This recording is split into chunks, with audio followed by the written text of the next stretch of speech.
सत साहिब सतगुरुदेव की जय।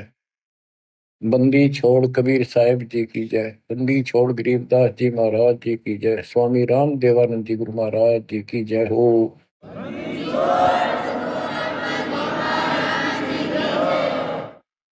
सर्व संतों की जय, सर्व भक्तों की जय, धर्मी पुरुषों की जय।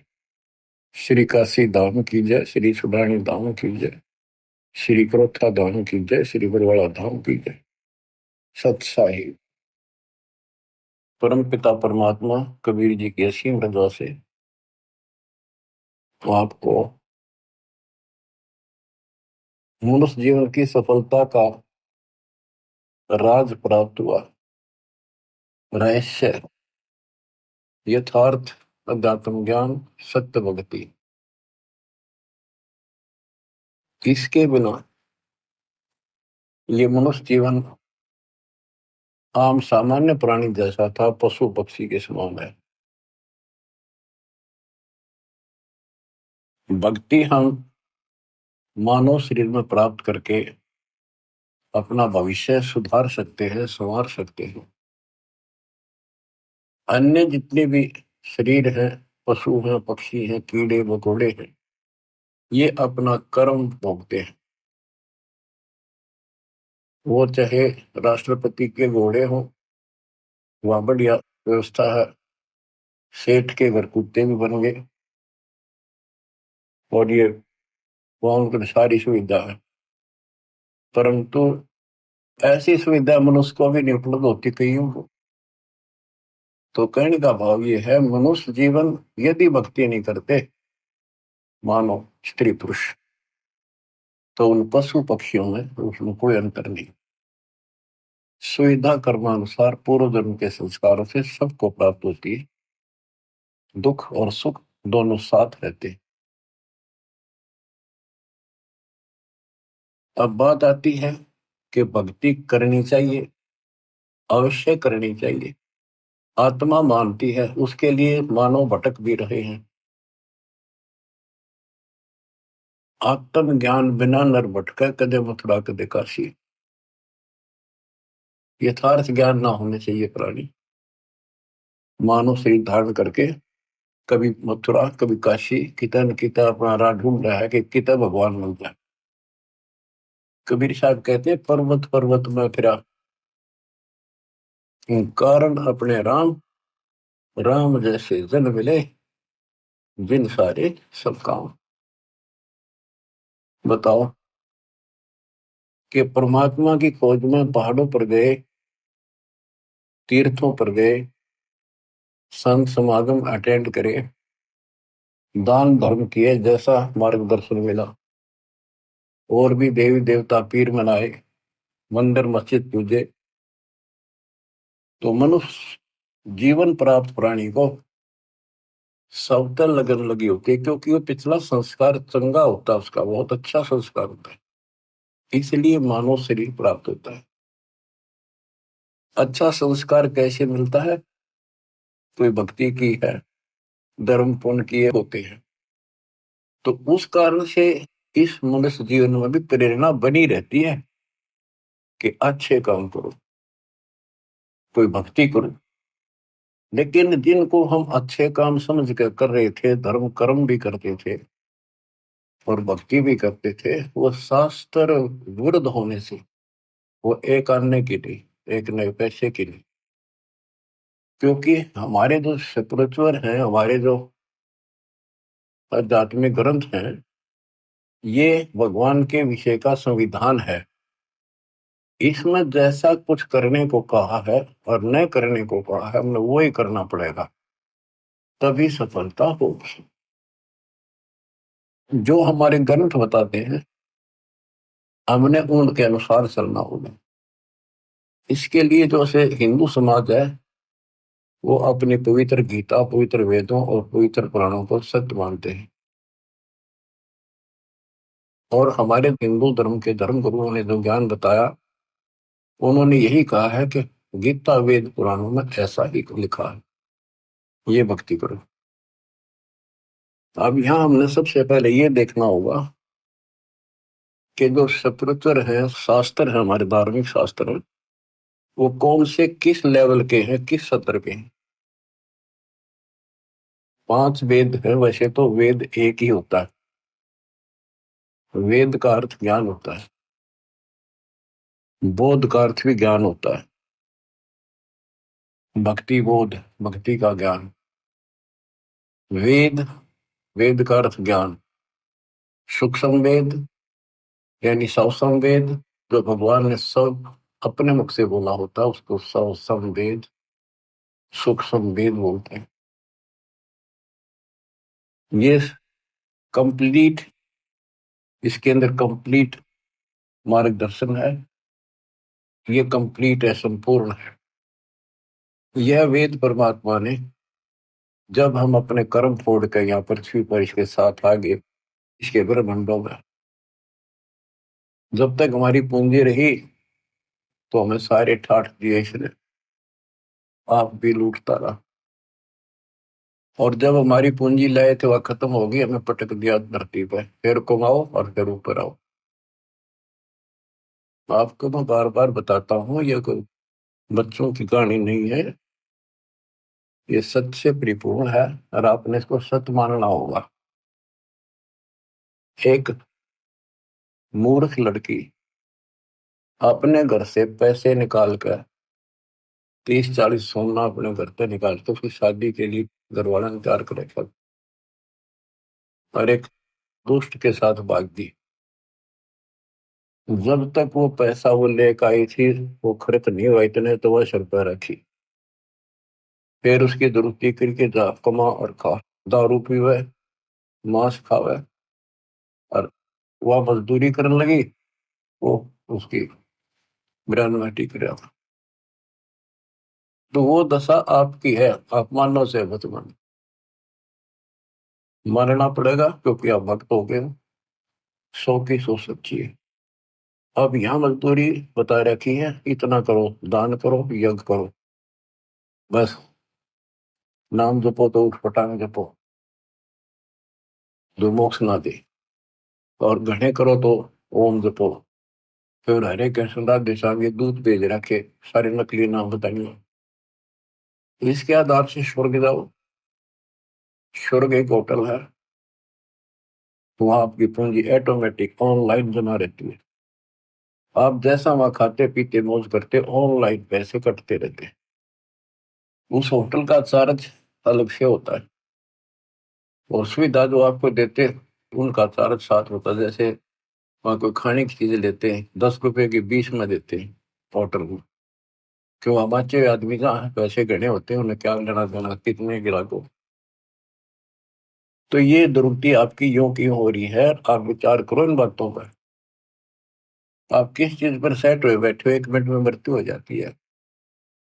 बैठे बैठे राष्ट्रपति तक मर जाते हैं, एक्सीडेंट हो जाते हैं। पोलैंड देश का एक पूरा कैबिनेट, प्रधानमंत्री, सारे मंत्री, दूसरे देश, उसका मित्र देश था, उसमें कोई पूर्व प्रधानमंत्री की डेथ हो गई थी।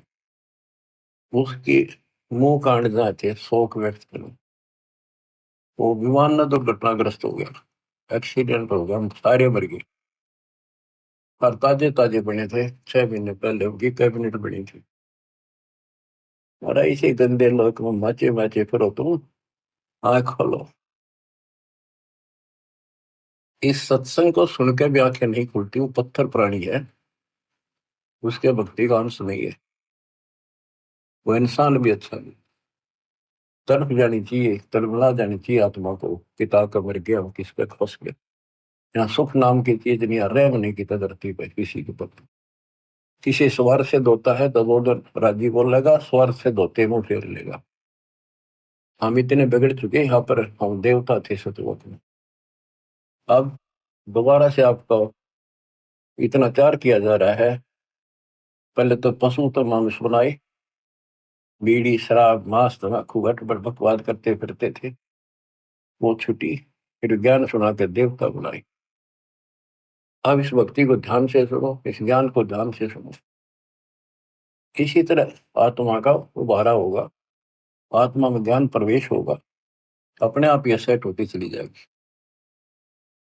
दास पहले पाड़ी जाता था, पाड़िया जैसे व्यवहार हुए बकवाद, स्कूल में जान लग गया, 5-6 महीने तो वही चले, फिर धीरे धीरे सेट होना पड़ा, और पढ़ते पढ़ते पढ़ते पढ़ते और छोटी सी पोस्ट भी ग्रहण कर ली। तो इसी प्रकार अगर हम इस मार्ग पर नहीं आएंगे तो हम नो के नो रह जाएंगे।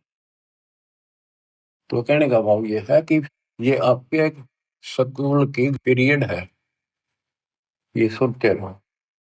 आजकल तो सारी सुविधा हो रही है, रिकॉर्डेड लेक्चर फिर भी सुन सकते हैं, पर सुने इसी लगन से जैसे अब सुन ले, भूल जाए आध घंटा जितनी देर सुने, सब क्या है ना, और ध्यान से सुने। तो प्रसंग चल रहा है कि हम यहाँ आकर फंस गए, तो इस काल ने हमारी दुर्गति कर दी कि इन्हें वापस नहीं जाने दो। इसको पता है कि हम उस परम पिता के अंश हैं, कबीर भगवान के, और माँ बाप को पता होता उसका बेटा बेटी की तो दुख ही हो रहा हो, उसकी आत्मा तड़पती रहती है पार वैसे के नाम से। आपके लिए वो मालिक भटक रहा है, वो एज इट इज उस रूप में यहाँ नहीं आ सकता, क्योंकि वो नियम भंग होता है और ये घबरा जाएगा, और वो मर्यादा से बाहर की बातें है ना। तो अगर कहता बच्चा होते 1 मिनट में धर्मदास इन सारा ले जाओ, फिर इनके गाड्डू आई हुई ना थे वहां के टिके, अब इन दुखी हो लिए छक्के, कलयुग आ गया, और आने वाले समय में और दुर्गति होगी। अब चौथा युग आ गया, ये भक्ति करके भी छक लिए। सतयुग त्रेता द्वापर में इनके पूर्व जन्म के संस्कार बहुत अच्छे होते हैं, इसलिए ये सोचते रहते हैं कि दो साधना हम कर रहे हैं, इसी से ये मौज माच रही है, इसी से सारे सुख होते आ रहे हैं। और जब कलयुग में जाएंगे, इतनी त्रुटि होगी इनकी, सारी साधना करके थक लेंगे, कुछ भी लाभ नहीं होगा, इनके संस्कार कमजोर पड़ जाएंगे, तब ये भगवान के लिए भटकना शुरू करेंगे, और फिर मैं इनको कैच करूंगा। उदाहरण देता हूँ, सतयुग में राजा अम्बरीश थे, मालिक वहां भी मिले होंगे। वेद बताते हैं परमात्मा के लक्षण वो झूठ नहीं होते, सो के सो सकते हैं कि परमात्मा सबसे ऊपर के लोक में रहता है, वहां से गति करके चल के आता है। भक्ति मार्ग में जो लगे हैं उन अच्छी आत्माओं को आके मिलता है, वो यथार्थ भक्ति ज्ञान सुनाता है, और जो लगे नहीं है भक्ति पर, उनको भक्ति करने की प्रेरणा अपने मुख्य मुख से बोलकर वाणी द्वारा बताता है, उनको गुप्त भेद मंत्र बताता है, गुप्त मंत्र आविष्कार करता है, एक कवि की तरह आचरण करता है, अपने सूक्ष्म वेद ज्ञान को काव्यना, कविताओं से, दोहों के माध्यम से, चौपाइयों के माध्यम से, शब्दों के माध्यम से बोल बोल के सुनाता है, वो सूक्ष्म वेद होता है। तो अब ये सूक्ष्म वेद बताता हूं, परमात्मा ने वो सूक्ष्म वेद इस ज्योति निरंजन काल सर्वपुरुष सर्वब्रह्म के अंतःकरण में वहां से ईमेल कर दिया, इसके अंदर इसने उसको बाहर निकाला, श्वास से पढ़ा, इसने वो जानकारी ऊपर की कति खत्म कर दी जो हम समझ सकते थे, वो मंत्र भी नष्ट कर दिए, सारी जानकारी खत्म कर दी, अपने तक भक्ति रख ली, बाकी थोड़ा बहुत ज्ञान जो सांकेतिक ज्ञान में रह गया। तो जिस आधार से, जैसे ब्रह्मा जी सबसे पहले कमल के फूल पर बैठे थे, अपने पुत्र नारद के प्रश्न का उत्तर दिया, और नारद ने पूछा था कि पिताजी आप सच बताना कि सारी सृष्टि के रचनहार कौन है, किसने ब्रह्मांड बनाए, कौन ये पालन करता है वास्तव। ब्रह्मा जी कहता, बेटा नारद इसका क्या जवाब दूं, मैं जब होश में आया, मैं कमल के फूल पर विराजमान था, कमल का फूल जल में ही होता है, चारों तरफ गाद जल था, मैं सोच रहा था मेरे को किसने उत्पन्न कर दिया, मेरा क्या उद्देश्य है। आकाशवाणी हुई तब करो, मन कमल के फूल पर बैठे बैठे 1000 वर्ष तप किया, फिर आकाशवाणी हुई सृष्टि को। तो उसके बाद लंबी कहानी है, फिर बताऊंगे। तो उसके बाद ये ब्रह्मा विष्णु महेश तीनों इकट्ठे कर दिए, देवी ने इनका ब्याह कर दिया, ऋषि रचो। सागर मंथन प्रथम किया था, वेद निकले 4, ब्रह्मा ने वेद पढ़े, उसमें से ओम मंत्र ले लिया। आकाशवाणी से जो हुआ था तप करो, वो तप, ये सोच लिया भगवान का आदेश है, तप करो। वेद भी भगवान गिवन है, गॉड गिवन है, भगवान के दिए हुए, भगवान परमात्मा दत्त है। इनमें ओम नाम, यजुर्वेद अध्याय 40 मंत्र 15, चारों वेदों में कहीं भी फिर दोबारा इसका रिपीट नहीं किया, एक जगह लिखा है और स्पष्ट कर दिया, ओम करतु समर्थ कलवे समर्थ कर्तुम समर्थ। ओम नाम का जाप काम करते करते सुमन करो, विशेष कसरत के साथ सुमन करो, अपना मूल कर्तव्य समझ कर सुमन करो।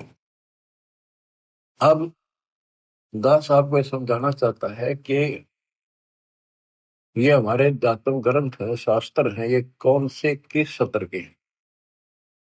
इन चारों वेदों का सारांश श्रीमद् भगवत गीता है।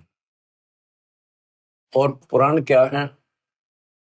ब्रह्मा जी ने जो ज्ञान प्राप्त हुआ, जैसा वेदों को समझा, तो उसके अनुसार अपनी संतान ब्राह्मण ऋषियों को बताया। तो ऋषियों ने ब्रह्मा से प्राप्त ज्ञान है, ये ऋषि ब्रह्मा जी की संतान है ब्राह्मण सारे। तो ब्रह्मा जी कहता कि मैं तो कमल के फूल पर बैठा था, मुझे नहीं पता मैं कहां से उत्पन्न हो गया। ये फिर जानी जान नहीं है, सर्वज्ञ भगवान नहीं है। इसने जो ज्ञान अनुभव किया, तो इसने अपनी कथा बताई, तो इस आधार से ऋषियों ने तप तो ब्रह्मा जी से प्राप्त कर लिया। ब्रह्मा जी ने बता, वेदों में केवल ओम नाम है, ओम नाम वेदों से ले लिया। तो इस आधार पर ब्रह्मा जी के वंशज ऋषियों ने तप किए, जबरदस्त तप किए, शरीर गाड़ दिए, परवाह नहीं की, मिट्टी चढ़ गई शरीरों पर, खाना पीना त्याग कर मन की चाह मन लगे कि भगवान मिले तो जीवन सफल, नहीं तो व्यर्थ है। तब किया, ओम नाम का जाप किया। ओम नाम के जाप से ब्रह्मलोक प्राप्त होता है। गीता अध्याय 8 श्लोक 13 में गीता बोलने वाला कहता है, मुझ ब्रह्म का ओम इति एक अक्षर ब्रह्म व्यवहारण माम अनुसमण यह परियाति तदंदेहम स याति परमाम गति।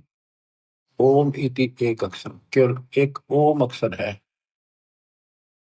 ब्रह्म व्यवहारण माम अनुसमण, मुझ ब्रह्म का स्मरण करने का, माम ब्रह्म। और जो इसका अंतिम सांस तक स्मरण करता हुआ शरीर त्याग कर जाता है, वो ओम से मिलने वाली प्रगति प्राप्त करता है। देवी पुराण शरीर देवी दुर्गा जी अपने शिष्य प्रिय शिष्य हिमालय राजा को ये बताती है कि यदि तुम्हें मोक्ष चाहिए, उसने कहा जी मुझे ब्रह्म की जानकारी दो, मोक्ष मार्ग बताओ। तो देवी ने कहा कि और सब बातें छोड़ के ओम नाम का जाप कर। इस ओम नाम के जाप से वो ब्रह्मलोक में जाएगा, जहां पर वो ब्रह्म रहता है, उसको प्राप्त कर लेगा, तेरा कल्याण हो। गीता अध्याय 8 श्लोक 13 में कहा है कि मुझ ब्रह्म का एक ओम मंत्र है। यजुर्वेद अध्याय 40 मंत्र 15 में कहा है कि ओम का नाम जाप करो। 8वें अध्याय के 16वें श्लोक में कहा कि ब्रह्मलोक में गए प्राणी भी वापस आते हैं। बच्चों, इसने जुल्म कर रखा, कभी रास्ता नहीं दे रखा था, खुद मालिक आए, अपने बच्चों को ऊपर ले जाके अपनी समर्थता अपनी शक्ति से परिचित करा, फिर वापस छोड़ा। 600 साल हो गए इस प्रोसेस में परमात्मा लगे हुए हैं, जिसमें 6 गवाह आपके सामने दास ने आई विटनेस बता दिए। जब जाके दास की भी तसल्ली हुई कि सचमुच कबीर ही को न कबीर न को भगवान माने, दानक दुल्हा सारी उम्र कपड़ा बनता बनता मर गया, रोटी भी ठीक से टाइम पर नहीं बनती थी, तो इसी को तो सक्षम कहते हैं। उसने जरूरत ही नहीं था, सब कुछ संकेत पे है उसके। 18 लाख बाबा जी आगे चेला समेत, और सारी काशीनाथ जीव कितने आए, 3 दिन तक भोजन खवाए।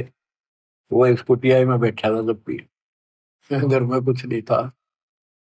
तो ये तो भगवान है, इसी का नाम तो परमात्मा है। सतगुरु जो चावे सो कर ही, 14 कोट दूर तो पर ही, बहुत बहुत जंतराश निवारा है, चित्रगुप्त कागज पाठ।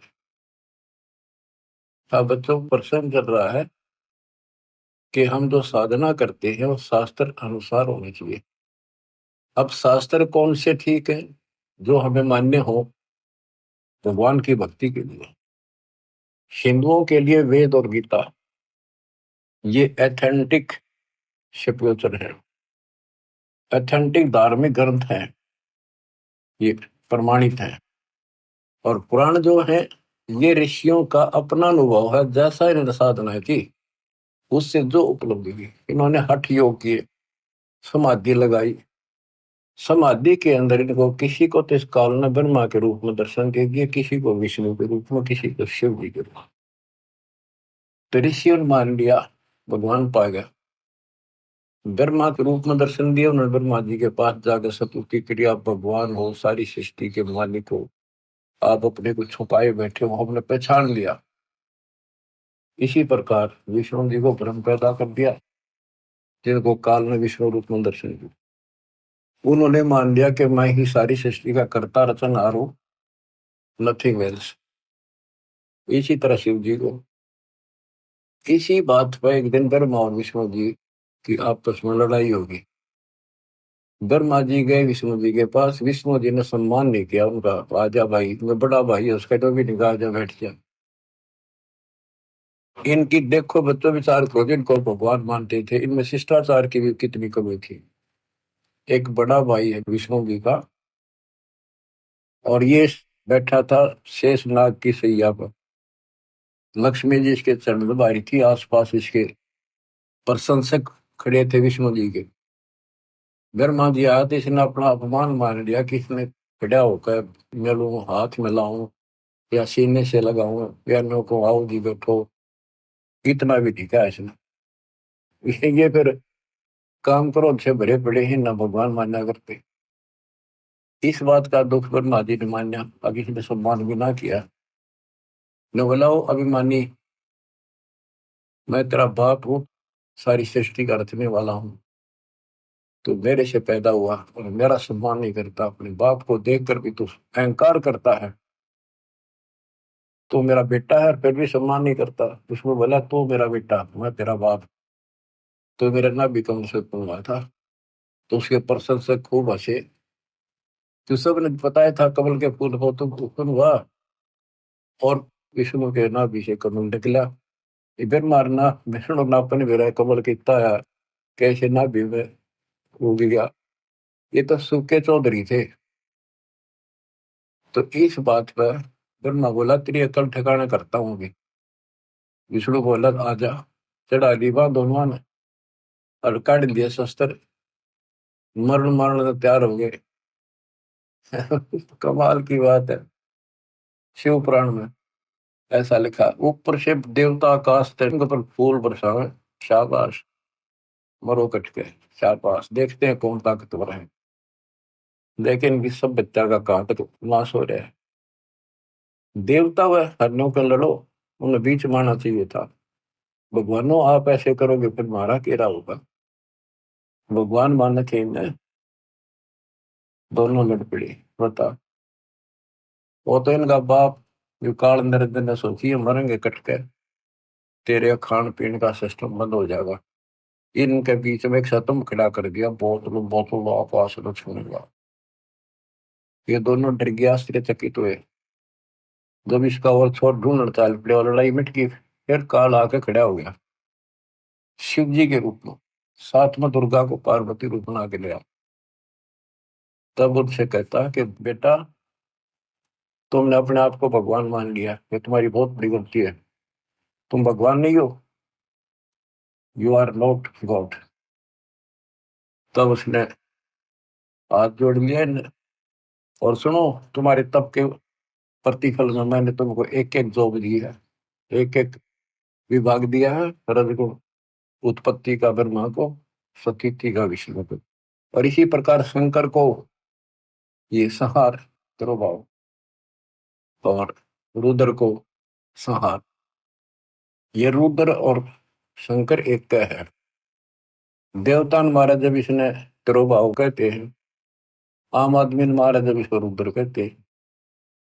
ये दो रूप बना लेता है। वैसे इसके 11 रुद्र हैं, 11 रूप बनाए थे इसमें। अब देखो, ये पुराण है, शिव पुराण के अंदर विद्वेश्वर संहिता के अंदर अध्याय है। इन पुराणों में लिखा है कि ये शिव रूप में आकर प्रकट हो गया। दो तो ये हो गए ब्रह्मा और विष्णु, पुत्रों, उनको पुत्रों कहा। और इसी प्रकार शंकर और रुद्र, वो 4 अलग हो गए, हरियो 5वां। वैसे तो चौथा ही है। तो ये भी ना समझ पाए कि जो इनका बाप है, और ये नौकरी इनका कोई माता पिता नहीं। और फिर इसने के जुल्म करा, ये बताऊं तो सर्वभाव है, ना बताऊं ज्ञान अधूरा। ये शिव के मंदिरों में तो शिवलिंग रखे हैं, ये इनको आगे विस्तार ना करूं तो अच्छा है। एक मिट्टी के पत्थर के बने हुए ये 2 आइटम इन्हें दे गया आराम खोर।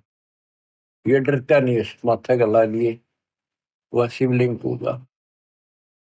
Private part of Shiva and Parvati, ये बदमाशी कर गया। अब सारा संसार इन पर मत्था टेक कर थरा बेड़ा करे कोई कर। इसने ऐसा नाश कर रखा।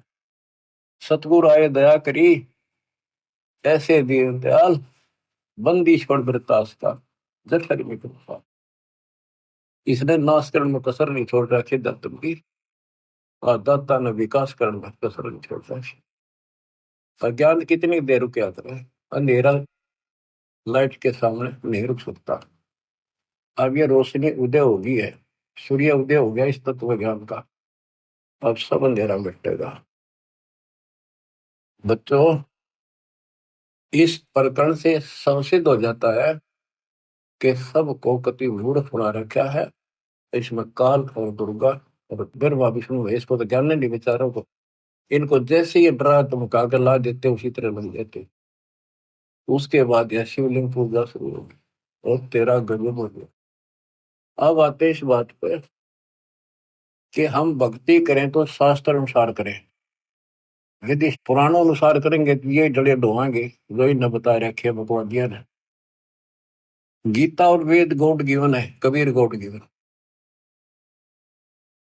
तो इनके अंदर इनके अनुसार साधना करनी पड़ेगी, लेकिन इनमें इनकम्प्लीट नॉलेज भी है और वे ऑफ वर्शिप भी इनकम्प्लीट है। ज्ञान झूठ नहीं है वेद और गीता में, लेकिन संपूर्ण नहीं है। अधूरे ज्ञान से अधूरा काम, संपूर्ण ज्ञान से संपूर्ण ज्ञान। श्रीमद् भगवत गीता श्री कृष्ण जी ने बोली, ये मानते हैं। इनका बिल्कुल ठीक है, क्योंकि वो बोलता श्री कृष्ण लिखा था, अंदर कैसेट काल की चढ़ा रखी थी। काल बैठ कर बोल गया ब्रह्म। अब गीता में क्या बताया है, ये खुद अपने को नासवान बताता है। गीता अध्याय 2 के श्लोक 12 में, 4 के 5 में, 10 के 2 में, कि तेरे और मेरे बहुत दिन होगी अर्जुन, तू नहीं जानता। और ये आगे भी होते रहेंगे, ये मत समझो कि आज ही जन्म, पहले भी जन्मे थे, आगे भी होंगे। मैं जानता हूँ। मेरी उत्पत्ति कोई देवता नहीं जानते, 10वें के 2 में कहा, क्योंकि ये मेरे से उत्पन्न हुए। अब बाप की उत्पत्ति को बच्चे कैसे जाने, दादा बताओ। तो दादाजी कबीर भगवान इनके दादा है। तो बच्चों, कौन ब्रह्मा का पिता है, कौन विष्णु की माँ, शंकर का दादा कौन है, हमको दो बता। ब्रह्मा विष्णु महेश तीनों भाई।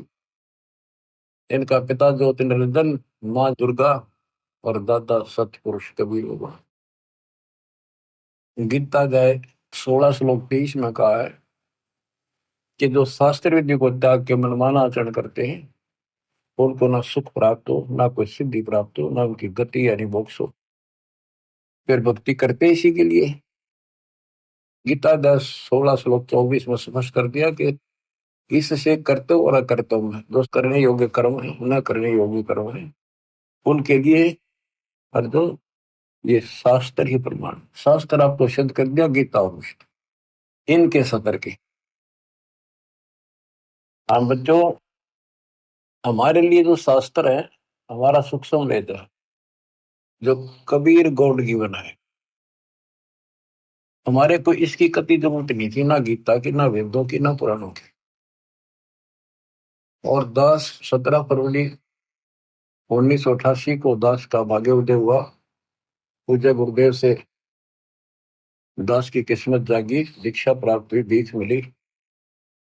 उससे लेकर सन 2000 तक दास परमात्मा कबीर जी द्वारा दिए ज्ञान और संत गरीबदास जी के अमर ग्रंथ के आधार से सत्संग किया करता था दास। उनकी ऑडियो भरी, उनकी वीडियो भी तैयार की थी, कैसेट बना करती बड़ी बड़ी सी, वो वीसीआर में चल जाती। तो उसके बाद एहसास हुआ कि ये ज्ञान तो भगवान पहले बताया करते कि इससे नहीं माना, बाद में सारे भाग्य 64 लाख और खूब लाभ हुए। जब तक मालिक तेरे को पहचानेंगे नहीं, गॉड नहीं मानेंगे, भगवान नहीं मानेंगे, कोई नहीं टिकेगा। दास को प्रेरणा दी गुरुदेव ने कि हो सकता गीता वेद पुराणों में पाना चाहिए ये ज्ञान को, कि भगवान बता रहे हैं ऐसा है, और वेद गीता सच्चे हैं तो इनमें पाओगी बात कुछ ना कुछ। 2001 में दास ने ये गीता मंगाई, उसको पढ़ना शुरू किया। मालिक की कुछ रजा थी, दूसरी खोलते तीसरा पेज पलटा, अध्याय 18 का श्लोक नंबर 61 शुरू में है। ये और गीता भी हाथ लागी, जिसमें आमने सामने शब्द और अर्थ है। ये दूसरी आ जाती तो मत्था मार कर बैठ जाता मैं भी। तो इसमें अर्थ सामने है, कति एग्जैक्ट ज्ञान समझ में आ जाता है। तो उसमें पाया कि परमात्मा सबके हृदय विराजमान है, कर्मानुसार एक यंत्र की तरह घुमाता है। और हे अर्जुन, तो स्वभाव से उसी परमेश्वर की शरण में जा, उसकी कृपा से तू परम शांति को, सनातन परम धाम को प्राप्त कर। मेरा तो एकदम जैसे नींद तो जाग्या कर आदमी, और सोपन देख ले को घना अच्छा, और कूदता उठा करे, वह बनी मेरे साथ। ओ तेरे की, फिर लग गया, नोट कर लिया ये श्लोक अध्याय। फिर देखा धीरे धीरे रोक तेरे की सारा खजाना भरा, सारी है सच्ची परमात्मा की। 15वां अध्याय, 8वां अध्याय, 7वां देखा रजगुण ब्रह्मा सतगुण विष्णु, यह हम पढ़ाया करते सूक्ष्म वेद में। रजगुण ब्रह्मा तम गुण शंकर, सतगुण विष्णु कहावरी, चौथे पद का भेद निहारा, दरला सदगुण पावरी। और कबीर सागर में, कबीर साहब के ग्रंथ में, गरीबदास जी के ग्रंथ में स्पष्ट है, ब्रह्मा विष्णु महेश और ये इनका बाप चौथा। इन चारों को भी छोड़ को पांचवें में पहुंच जावे, तय कबीर शो हम पर आवे। तो गीता देखा दूसरे का 12वां श्लोक, चौथे का 5वां, 10वें का 2, और दूसरे का 17 के अविनाशी तो वो है जिसने कोई नहीं मार सकता, जिससे सारा संसार व्याप्त है। और अब तेरे की वो सती थी, आज मैं वर्णन नहीं कर सकता, मेरे हृदय में जो उमंग और खुशी उत्पन्न हुई थी। हे भगवान, जैसे खजाना पा जाए अगर कंगाल को, घना धन मिल जाए, घना थोड़ा नहीं, तो वो पागल सा हो जाए अगर किस न बताऊं, कैसे छुपाऊं, तक बताऊं, ऐसी स्थिति होगी। तो मालिक ने खजाना दास को ही दिया, छुपा रखा था। हो। तो बच्चों, उसके आधार से फिर गहरी नजर गीता तैयार करी दास ने। गीता के आधार से पुराणों को देखा, वेदों में देखा, सारे खजाना भरा पड़ा। जो का त्यों सच्चाई, कबीर साहब कहते हैं, वेद कते झूठे नहीं भाई, झूठे है जो समझे ना। अब दास आपको जो बताना चाहता हूँ उस पर आता हूँ कि हमारे जो ग्रंथ है, गीता अध्याय 7 श्लोक 12 से 15 में आपको बता रखा है, रघुबर सतगुण विष्णु से जो कुछ हो रहा है, काल कहता है इसका निमित्त मैं हूं, मेरे कारण है उत्पत्ति, सतिथि और संहार। और जो केवल इन तीनों देवताओं तक सीमित है, ब्रह्मा विष्णु महेश तक, इनसे ऊपर कोई भक्ति नहीं करना चाहते, वो राक्षस स्वभाव को धारण किए मनुष्यों में नीच दूषित कर्म करने वाले मूर्ख मेरी भक्ति नहीं करते। और फिर गीता अध्याय 7 के 20 से 23 में अन्य देवताओं के बारे में बता, ब्रह्मा विष्णु महेश के साथ साथ कि इन देवताओं को कुछ शक्ति मैंने दे रखी है, लेकिन इन मूर्खों का, अल्प बुद्धि वालों का ये ज्ञान गलत है, ये अक्षणिक लाभ मिलता है, ये नासवान नहीं, ये फल। अपनी भक्ति को भी बताता, 4 प्रकार के करते हैं, अर्थार्थी, अर्थ, जिज्ञासु और ज्ञानी। ज्ञानी श्रेष्ठ माने क्योंकि ये मोक्ष चाहते हैं, इन्होंने मुझे सुप्रीम मान लिया, मेरे आधार पर ओम नाम का जाप किया, वेदों तक सीमित रहे, ये भी मेरे वाली अनुपमा गति में आश्रित है, इसमें आश्रित रहेगी। क्योंकि ऋषि मुनियों ने तप करे, ओम नाम का जाप करा, तब से राजा बन गए, ओम नाम से ब्रह्मलोक में गए, ब्रह्मलोक में जाकर फिर वहां पे शाही जन्म मन बना रहा। फिर बताया कि खाक भक्ति हुई, जन्म मृत्यु मिटा नहीं, सतलोक गए, फिर वो वापस लौट के नहीं आए, ब्रह्मलोक में गए, फिर आकर मरे, क्या फायदा उस भक्ति का। अब जो प्रश्न चल रहा है कि 7 में 18 में कहा है कि ज्ञानी आत्मा है तो उदार, पर मेरे वाली अनुत्तम गति में सचित है। 7 में 19 में कहा है कि बहुनाम जन्मानाम अंते ज्ञानवान माम प्रपद्यते, बहुत बहुत के अंत के जन्म में कोई ज्ञानी आत्मा मेरी भक्ति करता है, ना तो दूसरी भक्तियों में जीवन नष्ट कर जाते हैं। मेरी भक्ति भी कोई कोई ज्ञानी किसी अंत के जन्म में एकादे में भटक कर करता है, ना तो नीचे वाली देवताओं में भक्ति करते रहते हैं।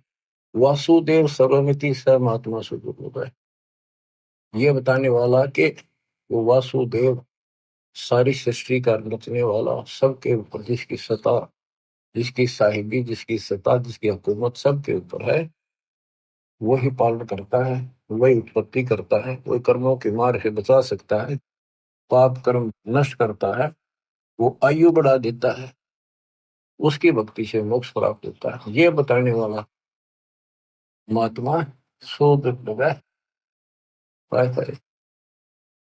गीता अध्याय 4 श्लोक 32 में कहा कि वो परमात्मा सच्चिदानंद घन ब्रह्म, इन्होंने अर्थों के भी अनर्थ कर रखे हैं, अनुत्तम का अति उत्तम कर दिया, वर्ग का जाना होता है आना कर दिया, अनुत्तम का अर्थ अश्रेष्ठ होता है उसको सर्वश्रेष्ठ कर दिया। यहाँ गीता अध्याय 4 श्लोक 32 में ब्रह्मण मुखे शब्द है, उसका ब्रह्मण का अर्थ वेद कर दिया, यहाँ लिखना था सच्चिदानंद घन ब्रह्म। गीता अध्याय 17 श्लोक 23 में ब्रह्मण शब्द है, उसका अर्थ वहां इन्होंने ठीक रखा है, सच्चिदानंद घन ब्रह्म। ओम तत्सत यानी सच्चिदानंद घन ब्रह्म की उपासना का केवल त्रिविध समर्थ है, 3 प्रकार से शिवन है इसका, 3 मंत्र का। अब आता हूं मैं चौथे के 32 में। उसमें लिखा कि परमात्मा अपने मुख कमल से, सच्चिदानंद घन ब्रह्म अपने मुख कमल से वाणी जो बोलता है, उस वाणी में ऐसा ज्ञान है जिससे सारे कर्म समाप्त हो जाते हैं, जन्म मरण मिट जाता है, सदा सुखी हो जाता है। उस ज्ञान को चौथे अध्याय के 34 में तत्वदर्शी संतों से पूछो। दंडोत प्रणाम करो, दंडोत प्रणाम करने से, निष्कपट भाव से, सरलता पूर्वक, नम्रता पूर्वक प्रसन्न करने से वो तत्वदर्शी संत तुझे तत्व ज्ञान का उपदेश करेंगे। उस परमात्मा तत्व का, कौन से का, 18वें अध्याय के 62 वाले का, उस परमात्मा किसने होगा उसका ज्ञान बताया, वो कौन है। 7वें अध्याय के 29वें श्लोक में गीता बोलने वाले ने कहा है कि जो केवल जरा वृद्धावस्था के कष्ट से, बच्चों वृद्धावस्था का जो दुख है ना, ये मृत्यु से भूंगा है, मौत तो एक बार हो जाए, और यो कम से कम 20 साल मरे। फिर एनमेटी, कभी आंख दुख है, कभी चार दुख है, कभी टांग दुख है, कभी शुगर बढ़ गई, कभी बीपी बढ़ गया, उठा जाना बैठा जाना, कब्जी होगी, गैस में, वो सुना नहीं, रोए बैठ के। तो कर्महीन इंसान तो भक्ति नहीं करते, भक्ति करने वालों पर ये असर नहीं होगा, लेकिन मर्यादित रहेंगे तो। भक्ति भी कबीर साहब की अरदास के माध्यम से, कि वो केवल जरा मरण से छूटने का, मृत्यु से दुख से बचने के लिए केवल प्रयत्नशील है और कुछ नहीं मांगते। वो तत्परम से, सारे धातुओं से और सारे कर्मों से परिचित है। आठवें के प्रथम अर्जुन ने प्रश्न किया, किम तत्परम, तीसरे में उत्तर दिया, आठवें के श्लोक में तीसरे में, वो परम अक्षर परम है। आठवें के 5-7 में गीता बोलने वाला अपनी भक्ति कहता है, मुझे भक्ति कर, मेरे पास रहेगा, जन्म मरण बराबर रहेगा अपना दोनों का। ये पहले अध्याय में सिद्ध कर दिया आपको। 8 में के 8, 9, 10 में कहा, सचिदानंद घन ब्रह्म की जो भक्ति करता है, परम अक्षर ब्रह्म की उसके पास होता है। 15वें अध्याय के चौथे श्लोक में कहा है कि तत्व ज्ञान रूपी शस्त्र से इस ज्ञान को काटकर उसके पश्चात परमेश्वर के परम पद की खोज करनी चाहिए, जहां जाने के बाद साधक फिर लौट कर संसार में नहीं आते। जिसने सारी सृष्टि की रचना की है उसी की भक्ति की। 15वें अध्याय के 17वें श्लोक में कहा कि उत्तम पुरुषत्व ने परमात्मा ही उदारते हैं।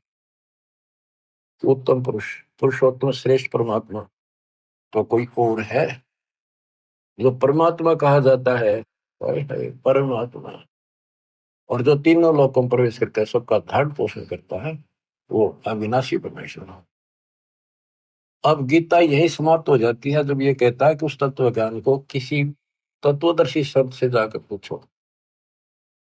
मोक्ष उससे होना, जन्म मरण उससे मिटना, गर्भावस्था का संकट उससे कटना, एक मालिक कुल का वही है। उसकी साधना कहाँ है? वो ना वेदों में। वेद कतेब, वेद ये 4 और 4 कतेब इन मुसलमानों की, ईसाइयों की, जबूर, इंजिल, तौरेत और कुरान। ये 4 कुरान, 4 किताब और 4 वेद कतेब एक जैसा ज्ञान है, यानी इनकम्प्लीट है। हम इनको गलत नहीं कहते कि ये गलत है, अधूरा ज्ञान है। अधूरे ज्ञान तो फिर लाभ क्या होगा, अधूरा ही काम। अब आपको बताता हूँ थोड़ा सा पाक कुरान मजीद।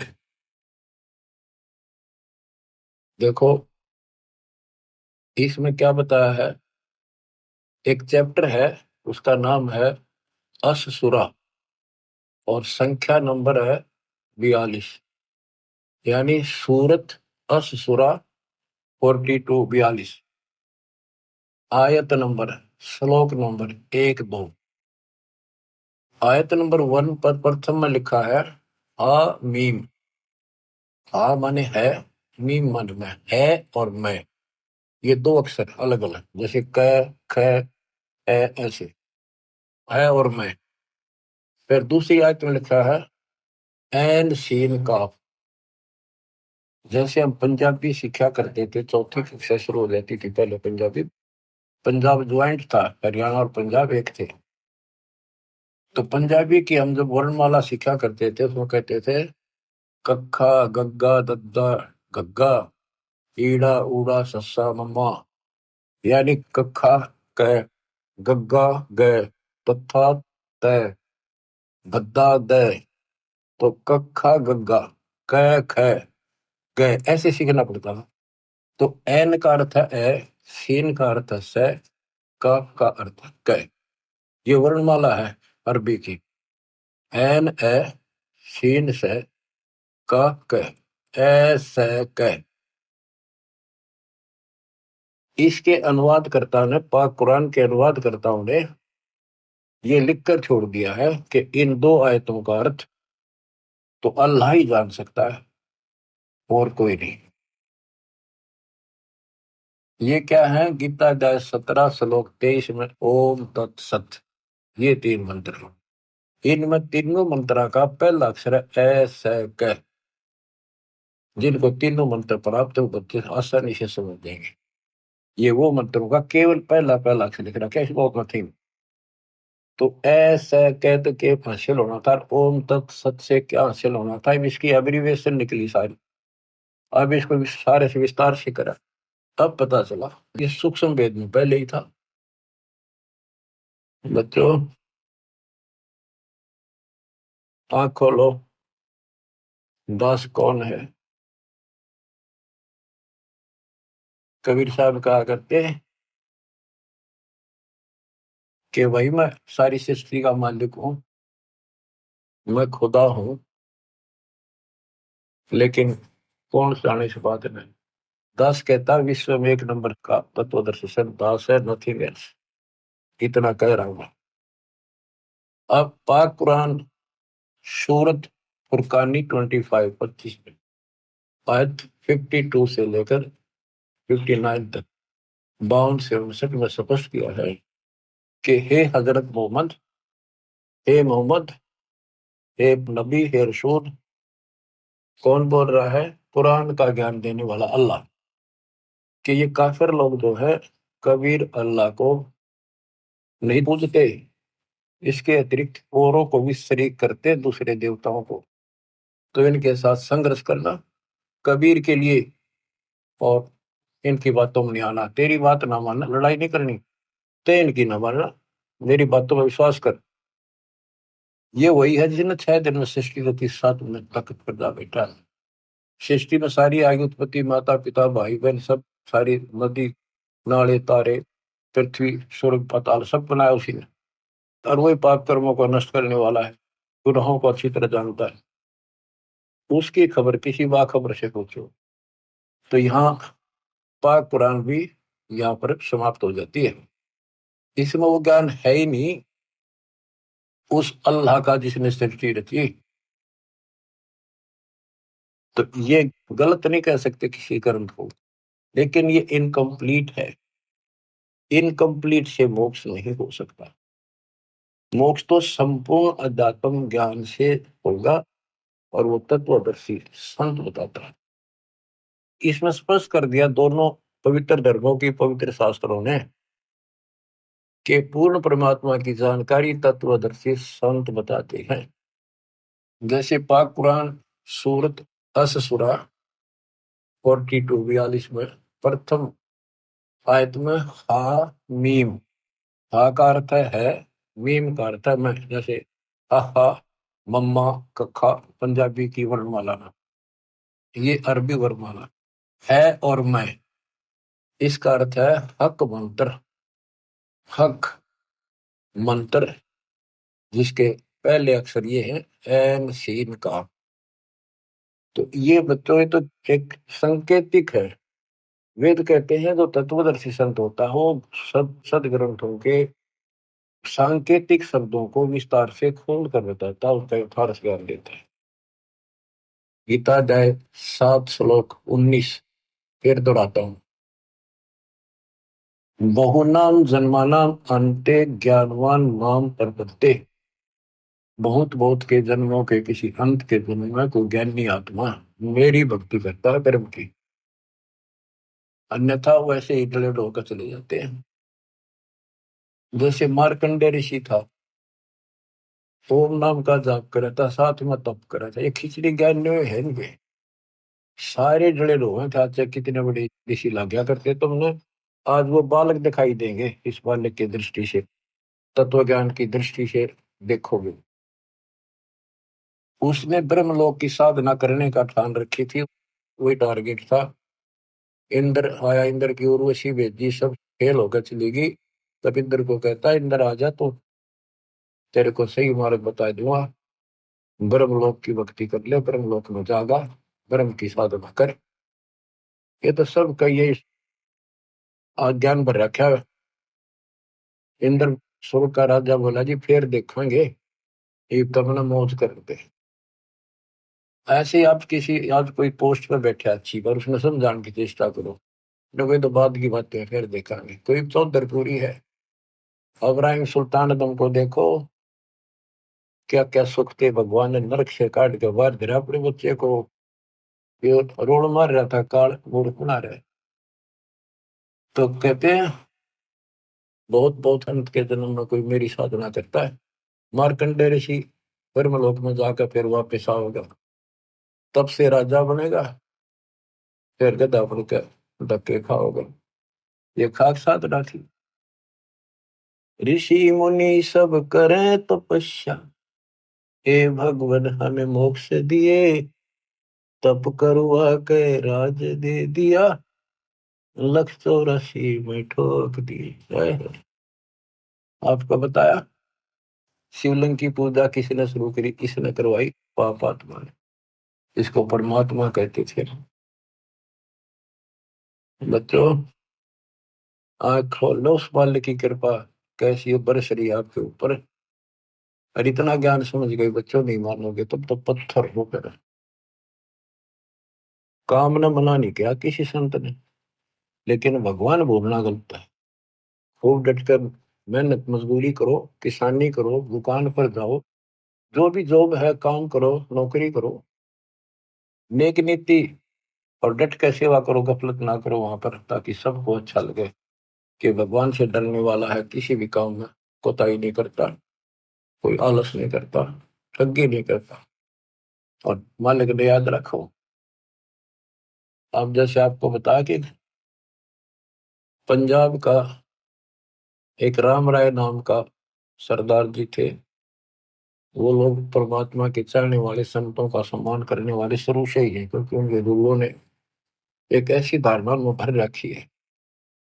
संत गरीबदास जी का एक शिष्य ब्रह्म वेदी का पाठ सुबह सुबह बैठकर ऊंची आवाज में एक तालाब पर बैठकर करे था, स्नान करके कुएं पर, तालाब पर वहां बैठ कर ब्रह्म वेदी यानी वाणी का पाठ करे था सुबह सुबह, गरीबदास जी की वाणी का, जो हम नित्य नेम करते, उनका अपने हिसाब से बनाया हुआ था, उसी वाणी से निकाल कर। तो राम राय चौधरी 900 बीघे का मालिक था। वो भी घूमने फिरने गया, फ्रेश होने, तो उसने आते समय देखा एक संत वो वाणी बोल रहा है, कि ये वाणी बहुत पसंद करते हैं, क्योंकि ये गुरु ग्रंथ साहिब जी का पाठ सुनते रहते हैं। लेकिन वो वाणी कुछ विशेष कसक करी, खींच लिया उसको, वहां बैठ गया जाकर। उसने जब अपना पाठ कर लिया तो उससे पूछा कि है महात्मा जी, है भगत जी, ये वाणी तो गुरु ग्रंथ साहिब में तो नहीं है, ये किस संत की वाणी है? तो उसने बताया मेरे गुरुदेव की है, संत गरीबदास जी महाराज, जो पहुंचे हुए संत है, विश्व में उनके बराबर संत नहीं आज के दिन। उसकी वाणी है, अच्छे लिख रखी थी। तो उसने पूरा पता नोट कर लिया संत गरीबदास जी का, गांव सुलानी जिला उस टाइम जो भी था, दिल्ली के पास, बहादुरगढ़ के पास, वहां पूछ लो। ऐसे ऐसे सारी डिटेल लेकर चल पड़ा। उन्होंने सोचा मिलना चाहिए संत से। क्या वो संत जीवित है? कहाँ जी जीवित है। वो चल पड़ा, पैदल चला करते थे, 3 दिन में पहुंचा। सुबह सुबह पता करा भी संत गरीबदास जी कहाँ पर है, मिलना है। उनका महल था, उनके नाना जी का बनाया हुआ, उसमें संकेत कर दिया कि वहां सामने है, उसमें चले गए। वहां कुछ भगत बैठे थे, एक दो गांव का, कुछ बाहर के आ जाते थे, ज्ञान चर्चा सुना करते थे। गिरिकदास जी सुबह सुबह एक बार घूमने जाते थे, किसान थे, 2,500 बीघा जमीन थी, अहंकार नहीं था, खेत में जाते थे, पशुओं का चारा काट के सर पर धरका ध्यान लेके आ करते, घूम भी आते थे। तो उन्होंने पूछा भी संत गरीबदास जी कहाँ है? राम राय ने पूछा, जो बकराल। वो बोले जी घूमने फिरने गए खेत में। कितनी देर में आएंगे? भाई ये तो संत की मर्जी है, मौज है, कब आवे कब ना आवे। आवे तो गए, हम भी इंतजार कर रहे हैं, पर उन्होंने बोला कितनी देर में आऊंगा पता नहीं।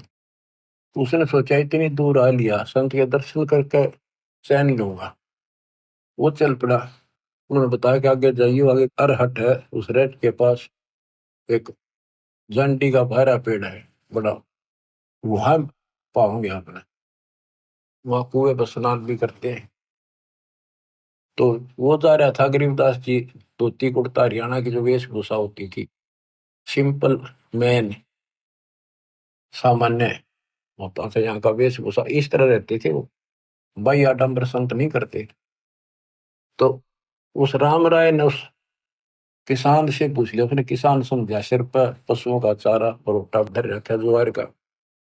उसने बोला भाई मैंने गरीबदास महाराज जी संत जी से मिलना है, तो बताया इधर घूमन आए हैं, कहाँ से है वो, उनका खेत कहाँ ठिकाना है उनका। गरीबदास जी बोले आ जाओ, उन्हें पहचान दिया वो संत जी अभी थे कि आ जाओ मेरे साथ, मैं मिलाऊंगा उनसे। वो वापस आए, वापस जा लिए वो काम में, आ जा लेकर आ गए। वो भगत जो वहां खड़े थे उन्होंने बाज के, किसी ने बोटा लिया, किसी ने दंडवत प्रणाम किया, फिर पानी पिलाकर नहाऊंगा, पानी लाए स्नान कर दिया। उसने सोची, उन पूछा रहा महात्मा कौन सा है वो संत, तो वो भगत बोले ये तो है गरीबदास। वो सामने मुड्डे पे बैठ गया और बैठा बैठा ये मन में कल्पना कर रहा था कि ये गुरु, ये महाराज है, रत तेरा गजब हुई। उसने कल्पना कर रखी थी, उसका इमेजिन था कि बड़ी बड़ी जटा पाऊंगी, गल में माला मलाऊंगी, और धूना दाना ला रखा होगा किधर, या डेरा होगा तो बहुत बढ़िया सुंदर कपड़े लाल पीले, यानी कोई आडंबर जरूर पाओगा। संत को ऐसा ही माना जाता है, उधर सारे ऐसे मानते थे। उसने देखा सिंपल किसान सामान्य आदमी, इसका 2,500 बीघे जमीन बताओ है, इसलिए लोग इसके चापलूसी करते हैं, ये गुरु यूं बना रहे हैं इसको। ये तो मेरे जैसा किसान है, तेरा गजब हो, ये खोदा पहाड़ निकली चुया इतनी दूर था, यू संत पाया। ये मन सोचा बैठा बैठा। गरीबदास जी स्नान करके तुरंत और धोती बांधा करते हैं हरियाणा में, और एक और उसका पल्ला सा धोती का एक बेल्ट सी बांध जाकर, उसने अड़बंद बोलना, अड़बंद। उसको बांधने के लिए तैयार हुए था, हाथ पे उंगली का चोट लाग रही थी, लीला थी ज्यादा, पट्टी ही बांध रखी छोटी सी। तो राम राय से बोले भाई झुमक रहा, उसने अपना राम राय नाम बताया। परमात्मा बोले रहा झुमक रहा, ये इसका उर्फ नाम था। वो ऐसे चंचल माइंड का था, पूरा मतलब विश्वासी कम था, हर चीज में कोई न कोई पूछा था, छी अटपट रखा करता, तुर्क वितर्क ज्यादा करता था, झुमकरा डगमग से ख्याल का था, इस तरह उसको झुमकरा भी कहते थे। और वहां बैठे बैठे भी वो कल्पना इसी कर रहा था, यो किसा गुरु, ये क्या हुआ प्लान है। झुमकरा का जब मैं उसे समझ गया कि मतलब बताया भी को नहीं, फिर भी उसने कहा कि भाई मेरी एक धोती बांध दे पल्ला, मेरा हाथ का चोट लग गई है। उसने उठ के और वह गांठ लाई, और धोती शरीर के मां के निकल गए, धोती में गांठ लग गई। तो उसने फिर खोला जल्दी, दूसरा फिर ऐसे किया, तीसरा फिर ऐसे करा, वो गांठ फिर शरीर के अंदर से निकला हुआ। तो गरीबदास जी बोले रहे झुमक रहा, मैं तो तेरे जैसा किसान हूँ, या गांठ ना लगती क्या बात होगी। ऊपर देखा, विष्णु रूप धारण कर रखा, क्योंकि पुजारी विष्णु का था बेसिक, वो बने हुए थे सिख। लेकिन ये जैसे वहां पर 125 गांव गुजरा के वो सारे सरदार को वहां है, और वो रामकृष्ण के पुजारी हैं ज्यादा से ज्यादा, और गुरु ग्रंथ साहिब का भी सम्मान करते हैं, पाठ भी करवाते हैं। तो कहने का भाव है कि वहां पर वो पैरा में पड़ गया कि भगवान माफ करो, मैंने बहुत अच्छी कुंडी कह दी। फिर वो उसी रूप में आ गए, गरीबदास रूप में, और बैठ गए, फिर चर्चा शुरू हुई। सारा ज्ञान समझाने के बाद वो राम राय कहता है भगवान मैंने सारा घूम लिया, ये ज्ञान नहीं पाया। गरीबदास बोले पाओ भी को नहीं। सब गीता का मूल है राई झूमक रहा, ये सुख संवेद समूल सुनो राई झूमक रहा, तत्व ज्ञान कोई ना कहे राई झूमक रहा, ये पैसे ऊपर नाच सुनो राई झूमक रहा, कोटों मध्य कोई नहीं रे झूमक रहा, अरबों में कोई गर्क सुनो राई झूमक रहा। बच्चों, उनको पूरा ज्ञान बताया कि करोड़ों में नहीं पाओ तुझे इस ज्ञान को बताने वाला, अरबों में। उसमें संत गरीबदास जी थे, केवल संत गरीबदास जी थे पूरे विश्व में एक रिश्ता तो वेद ले जाने वाले। लेकिन वो डिस्क्लोज ठीक से नहीं करना था उन्होंने, लिखवा गए सारा, आज ये आपके लिए खजाना आज खोलना था। अब कलयुग 5505 बीत गया वर्ष जब। तो बच्चों आपकी किस्मत देखो, जन्म ऐसे समय में, ये बच्चों का काम नहीं, सामान्य बात नहीं है कि ऐसे संस्कार बनाना ही मालिक ने बनवाए। कह कितने युगों से आपको संवार संवार कर प्रेरित कर करके चार्ज करते ला रहे, और आज आज ऐसे समय पर आपको ऐसे समय पर जन्म दे दिया। करीब आने वाली संतान परमात्मा के बच्चे आपसे प्राप्त शरीर में तो बड़ी बुढ़ाई भगता होंगे। और बच्चों जिनके संतान नहीं है उन जैसा आज किस्मत वाला मैं नहीं मानता धरती में, तो समाज कुछ करो, क्योंकि अध्यात्म का जो पैमाना वो अलग है। उनने पिछले जन्म गणित सुंदर जी रखे हैं, कभी किसी का एक दाना भी नहीं खाया, ना रखा ना दिया, परमात्मा की बातों का कुछ असर किया, उनका लेन देन कति समाप्त कर दिया, करोसला रखा, इनका उन्हें सतभक्ति मिल गई, वो सीधे वहां जाएंगे। जब डटे रहे तो समाज की तरफ देखते हुए बकवादा बढ़ गए, किसी का गोद ले ला, फरार ले ला, यूं सर दौड़ कर लेंगे, वो संस्कार फिर खराब करेंगे अपने। अपने वाले सुख नहीं देते कलयुग में, गोद लिया तुमने किसके सिर में मालिश करेगा। तो मेरा राय है इस कर्म में बना लो, निकल जाओ गंदे लोग तक, निकला जाता होता है।